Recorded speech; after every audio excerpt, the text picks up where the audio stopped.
இப்போ நம்ம பார்க்க போறது என்ன அப்படின்னு சொன்னா, ஒரு செயல் கடந்த காலத்துல தொடங்கி நிகழ்காலத்திலயும் தொடர்ந்து நடந்து எதிர்காலத்திலயும் தொடரக்கூடுமேயானால், அதுக்கு நம்ம எப்படி இங்கிலீஷ்ல சென்டென்சஸ் கிரியேட் பண்றது அப்படிங்கிறத பத்தி தான் நம்ம இப்ப பார்க்க போறோம். அதுக்கு ஒரு ஃபார்முலா இருக்கு. அந்த ஃபார்முலா என்ன அப்படின்னு கேட்டா, சப்ஜெக்ட் பிளஸ் ஹவ் பீன் அல்லது has been plus ING form of verb. So இதுக்கு நம்ம இங்கிலீஷ்ல என்ன டென்ஸ் யூஸ் பண்ணுவோம் அப்படின்னு சொன்னா, present perfect continuous tense use பண்ணுவோம். இப்போ நம்ம என்ன பண்ண போறோம் அப்படின்னா, இந்த ப்ரெசன்ட் பெர்ஃபெக்ட் கண்டினியூஸ் டென்ஸ்ல பாசிட்டிவ் சென்டென்சஸ் எப்படி கிரியேட் பண்றது அப்படிங்கறத பத்தி பார்க்க போறோம். பாசிட்டிவ் சென்டென்ஸ் அப்படின்னா நம்ம சாதாரணமா பேசுற ஸ்டேட்மெண்ட்ஸ் எல்லாமே பாசிட்டிவ் சென்டென்சஸ் தான். உதாரணத்துக்கு சீக்கிரம் தூங்கு, நல்லா படி, நல்ல ஆரோக்கியமான உணவுகள் சாப்பிடு இப்படின்லாம் சொல்றோம் இல்லையா, இது எல்லாமே வந்து பாசிட்டிவ் சென்டென்சஸ் தான். ஸோ இந்த ப்ரெசன்ட் பெர்ஃபெக்ட் கண்டினியூஸ் டென்ஸ்ல பாசிட்டிவ் சென்டென்சஸ் கிரியேட் பண்றதுக்கு தான் நம்ம ஃபார்முலா பார்த்தோம். அந்த ஃபார்முலா தான் சப்ஜெக்ட் பிளஸ் ஹவ் பீன் அல்லது has been plus ING form of verb.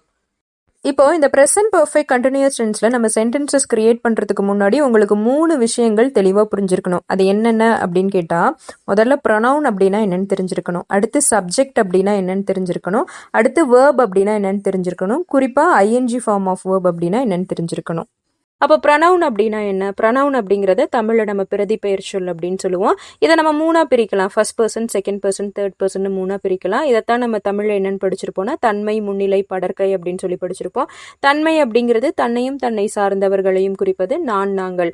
முன்னிலை அப்படிங்கிறது தனக்கு முன் இருப்பவரை குறிப்பது நீ, நீங்கள். படர்க்கை அப்படிங்கிறது 3வது நபரை குறிப்பது, அதாவது third person, he, she, it, they. அவன், அவள், அது, அவர்கள். ஸோ இதுதான் வந்து ப்ரனவுன், பிரதி பெயர் சொல். அப்போ இந்த பிரதி பெயர் சொல்ல இன்னும் எப்படி ஈஸியாக சொல்லலாம் அப்படின்னு சொன்னால், உதாரணத்துக்கு உங்களுக்கு ராம்னு ஒரு நண்பர் இருக்காருன்னு வச்சுக்கோங்களேன். ராம் என்ன பண்ணிட்டு இருக்காங்க அப்படின்னு யாராவது ஒருத்தர் உங்ககிட்ட வந்து கேட்டா, ஒவ்வொரு டைமும் ராமோட பேர் சொல்லி ராம் விளையாடுறான், ராம் தூங்குறான், ராம் சாப்பிட்றான்னு சொல்ல மாட்டீங்க. அதுக்கு பதிலாக அவன் விளையாடுறான், அவன் பேசுறான், அவன் தூங்குறான் அப்படின்னு சொல்லுவீங்க. அப்ப ராம் அப்படிங்கிற வார்த்தைக்கு பதிலாக அவன் அப்படிங்கிற வார்த்தையை யூஸ் பண்ணுவீங்க. So for example, Ram is sleeping, Ram is running அப்படின்னு சொல்லாம he is sleeping, he is running அப்படின்னு சொல்லுவீங்க. அந்த ராமுக்கு பதிலாக ஹீ அப்படிங்கிற வார்த்தையை நீங்க யூஸ் பண்ணுவீங்க. அதே மாதிரி உங்களை பத்தி நீங்க பேசும் பொழுது உங்களுடைய பேர் சொல்லி நீங்க ஒவ்வொரு டைமும் பேச மாட்டீங்க. அதுக்கு பதிலாக நான் விளையாடுறேன், நான் சாப்பிட்றேன் அப்படின்னு சொல்லிட்டு உங்களோட பேருக்கு பதிலாக ஐ அப்படிங்கிற வார்த்தையை, நான், ஐ அப்படிங்கிற வார்த்தையை நீங்க யூஸ் பண்றீங்க. ஸோ பேருக்கு பதிலாக நீங்க ஒரு வார்த்தையை யூஸ் பண்றீங்க பார்த்தீங்களா, அதைத்தான் நம்ம என்னன்னு சொல்லுவோம்னா ப்ரனவுன் அப்படின்னு சொல்லுவோம், பிரதி பெயர் சொல் அப்படின்னு சொல்லுவோம். அடுத்தது சப்ஜெக்ட் அப்படின்னா என்னன்னு உங்களுக்கு தெரிஞ்சிருக்கணும். சப்ஜெக்ட் அப்படிங்கிறது ஒண்ணுமே கிடையாதுங்க. ஒரு வாக்கியத்துல நம்ம யாரை பத்தி பேசுறோமோ அல்லது யார் ஒருத்தர் ஒரு செயல் பண்றாங்களோ அவங்க தான் subject. Say for example, Sita is writing. இங்க யாரு எழுதுறோம் அப்படிங்கிற செயல் பண்றது? சீதா அப்படிங்கிறவங்க எழுதுதல் அப்படிங்கிற ஒரு செயல் பண்றாங்க. அதனால இந்த இடத்துல சப்ஜெக்ட் யார் அப்படின்னா சீதா. அதே மாதிரி ஹீ இஸ் ரன்னிங், இந்த இடத்துல யாரு ஓடுறா? அவன் ஓடுகிறான். யாரு ஓடுதல் அப்படிங்கிற செயல் பண்றாங்க? அவன், ஹீ. அப்ப இந்த இடத்துல ஹீ தான் சப்ஜெக்ட். இப்ப சப்ஜெக்ட் அப்படின்னா என்னன்னு உங்களுக்கு புரிஞ்சிருக்கும் நான் நம்புறேன். இப்போ உங்களுக்கு ப்ரொனவுன் அப்படின்னா என்னன்னு புரிஞ்சிருச்சு, சப்ஜெக்ட் அப்படின்னா என்னன்னு புரிஞ்சிருச்சு, வேர்ப் அப்படின்னா என்னன்னு புரிஞ்சிருச்சு. ப்ரொனவுன் அப்படின்னாலும் ஒண்ணுதான், சப்ஜெக்ட் அப்படின்னாலும் ஒண்ணுதான். நம்ம வெவ்வேறு வார்த்தைகள் யூஸ் பண்ணி நம்ம அதை மீன் பண்றோம், அவ்வளவுதான். இப்போ நம்ம என்ன பண்ண போறோம் அப்படின்னு சொன்னா, ஃபார்முலா அப்ளை பண்ணி சென்டென்ஸ் கிரியேட் பண்ண போறோம். ஸோ ஆல்ரெடி நம்ம ஃபார்முலா பார்த்துருக்கோம். ஃபார்முலா என்ன? சப்ஜெக்ட் பிளஸ் ஹவ் பீன் அல்லது has been plus ING form of verb. இப்போ முக்கியமான ஒரு ஸ்டெப் நம்ம பார்க்கணும். என்னன்னா, நம்ம ப்ரொனவுன் அப்படின்னா என்னன்னு பார்த்தோம், அதோட கேட்டகரிஸ் பார்த்தோம். First person, second person, third person. இப்போ இந்த first person, second person, third பர்சனை நம்மளுடைய கன்வீனியன்ட்டுக்காக ஃபர்ஸ்ட் ஃபேமிலி, செகண்ட் ஃபேமிலின்னு சொல்லிட்டு நம்ம 2ஆ பிரிக்க போறோம். இந்த இடத்துல நீங்க குழப்பிக்க கூடாது. ஃபர்ஸ்ட் ஃபேமிலி, செகண்ட் ஃபேமிலி அப்படிங்கிறது வேற, first person, second person, third person அப்படிங்கிறது வேற. First person, second person, third பர்சனுக்குள்ள இருந்து செக்ரிகேட் பண்ணி நம்ம ஃபர்ஸ்ட் ஃபேமிலி, செகண்ட் ஃபேமிலி எடுக்கிறோம். எதுக்காக அப்படின்னு சொன்னா, நம்ம சென்டென்சஸ் ஈஸியாக கிரியேட் பண்ணணும் அப்படிங்கிற ரீசனுக்காக நம்ம எடுக்கிறோம். ஸோ அதுல இருந்து நம்ம ஃபர்ஸ்ட் ஃபேமிலி, செகண்ட் ஃபேமிலின்னு தனித்தனியாக செக்ரிகேட் பண்ணி எடுக்கிறோம். First person, second person, third பர்சன்ல இருந்து.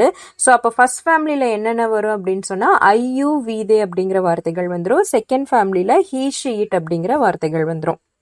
இப்போ நம்ம ஃபார்முலா யூஸ் பண்ணலாம். இப்போ subject plus have been or has been plus ING form of verb அப்படிங்கிறது ஃபார்முலா. இப்போ நம்ம இந்த ப்ரொனவுனை ஃபர்ஸ்ட் ஃபேமிலி, செகண்ட் ஃபேமிலின்னு 2ஆ பிரிச்சு வச்சிருக்கோம். இப்போ ஃபர்ஸ்ட் ஃபேமிலி ஐயுவிதே அப்படிங்கிற சப்ஜெக்ட் எடுத்துக்கலாம். இப்போ ஃபர்ஸ்ட் ஃபேமிலி கூட ஹாவ் பீன் நம்ம போட்டு plus ING form of verb போட போறோம். எப்பவுமே ஐயுவிதே கூட ஹாவ் தான் யூஸ் பண்ணணும். ஹீ, ஷீட் கூட தான் நம்ம ஹேஸ் யூஸ் பண்ணணும். அப்போ இப்போ பாருங்க, I have been writing, I have been dancing, you have been writing, we have been listening, they have been running. இப்போ பாருங்க he she கூட போட்டு சப்ஸ்டியூட் பண்ணலாம். he கூட has தான் போடணும். he she கூட has தான் போடணும். he has been writing, she has been dancing, it has been listening. அவ்வளோதான். ஸோ இந்த மாதிரி மெத்தடில் உங்களால் ஈஸியாக நிறைய சென்டென்சஸ் கிரியேட் பண்ண முடியும். சிலருக்கு இங்கிலீஷில் பேசணும் அப்படிங்கிற விருப்பம் அதிகமாக இருக்கும், ஆனால் பேசுனா தப்பாயிருமோ அப்படிங்கிற ஹெசிடேஷன் அதை விட ஜாஸ்தியாக இருக்கும். இன்னும் சிலருக்கு எனக்கு பேசிக் இங்கிலீஷே பேச வராதுங்க, ஆனால் பேசணும்னு ரொம்ப ஆசைங்க அப்படிங்கிற ஒரு தாட் இருக்கும். உங்களுக்காக நம்மளோட சேனலில் டென்சஸ்க்காக எக்ஸ்க்ளூசிவாக எவ்ரி சண்டே நம்ம கிளாஸ் நடத்திட்டு இருக்கோம். ஸோ இந்த கிளாஸ் மொத்தம் 3 மணி நேரம். ஸோ இதில் நம்ம என்ன பண்ணுவோம் அப்படின்னு சொன்னால் டென்சஸை எந்தெந்த சூழ்நிலையில் நம்ம உபயோகிக்கணும். ஃபார் எக்ஸாம்பிள் இப்போ சிம்பிள் ப்ரெசன்ட் டென்ஸ் அப்படின்னா அதை எந்த சூழ்நிலையில் நம்ம யூஸ் பண்ணணும், ஸோ அதுக்கு எப்படி நம்ம ஸ்ட்ரக்சர் கிரியேட் பண்ணணும், சென்டென்சஸ் கிரியேட் பண்ணணும் அப்படிங்கிறத ரொம்ப தெளிவாக சொல்லி கொடுத்துருவோம். இது ஒரு பேஸ் தான், இது ஒரு அவுட்லைன் தான். ஸோ இதை வச்சு நீங்கள் தினம் வீட்டில் ப்ராக்டிஸ் பண்ணி உங்களால் கண்டிப்பாக சென்டென்ஸ் கிரியேட் பண்ணி பேச முடியும். இப்போ உங்களுக்கு ஒரு டவுட் வரலாம், நீங்க சொன்ன மாதிரி நான் உங்களோட ஒர்க் ஷாப் அட்டென்ட் பண்ணிட்டேன், சென்டென்சஸும் கிரியேட் பண்றேன்னு வச்சுக்கோங்க. இப்போ நான் கிரியேட் பண்ற சென்டென்சஸ் கரெக்டா தப்பான்னு நான் எப்படி தெரிஞ்சுக்கிறது, நான் பேசுறது கரெக்டா தப்பான்னு எப்படி தெரிஞ்சுக்கிறது அப்படிங்கிற ஒரு சந்தேகம் உங்களுக்கு வரலாம்.